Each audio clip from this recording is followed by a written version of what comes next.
السلام علیکم۔ آج کی ہماری کہانی ہے ادھورا خواب مکمل زندگی۔ بارش کی ہلکی ہلکی بوندیں کھڑکی پر دستک دے رہی تھی۔ عائشہ خاموشی سے بیٹھی باہر دیکھ رہی تھی۔ اس کی آنکھوں میں ایک عجیب سی اداسی تھی، جیسے وہ کسی کا انتظار کر رہی ہو جو شاید کبھی واپس نہ آئے۔ وہ اکثر سوچتی تھی، کیا ہر خواب پورا ہونا ضروری ہوتا ہے؟ یہ کہانی شروع ہوتی ہے ایک یونیورسٹی سے، جہاں عائشہ کی ملاقات احمد سے ہوتی ہے۔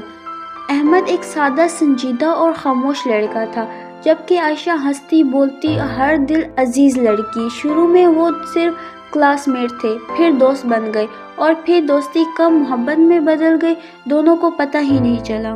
وہ دن جب احمد نے پہلی بار عائشہ کو چائے پلائی اور کہا، تمہارے ساتھ وقت رک سا جاتا ہے، عائشہ بس مسکرا دی۔ وہ دونوں چھوٹی چھوٹی خوشیوں میں خوش رہتے تھے، پارک میں بیٹھنا، بارش میں بھیگنا اور خواب دیکھنا، ایک ساتھ زندگی گزارنے کے۔ لیکن زندگی ہمیشہ آسان نہیں ہوتی۔ احمد ایک غریب گھر سے تھا، جبکہ عائشہ ایک امیر خاندان سے تعلق رکھتی تھی۔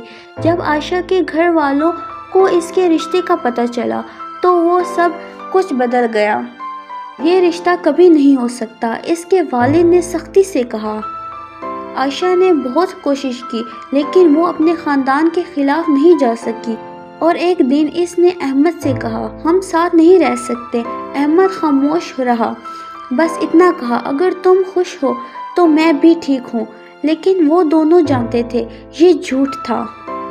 کئی سال گزر گئے، عائشہ کی شادی ہو گئی، وہ ایک اچھی زندگی گزار رہی تھی، لیکن دل کسی کونے میں احمد آج بھی زندہ تھا۔ ایک دن بارش ہو رہی تھی، بالکل ویسے ہی جیسے ان کی پہلی ملاقات کے دن تھی۔ عائشہ ایک ہسپتال کے باہر کھڑی تھی اور اچانک اس کی نظر ایک شخص پر پڑی۔ وہ احمد تھا۔ کمزور تھکا ہوا، لیکن وہی آنکھیں۔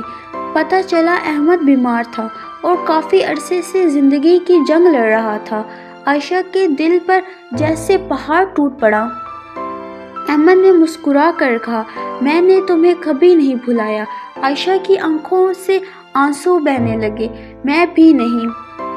چند دن بعد احمد اس دنیا سے چلا گیا۔ عائشہ آج بھی بارش میں کھڑی ہوتی ہے اور آسمان کی طرف دیکھ کر کہتی ہے، کچھ مجبوریاں ادھوری نہیں ہوتی، کچھ محبتیں ادھوری نہیں ہوتی، وہ بس کسی اور دنیا میں مکمل ہوتی ہیں۔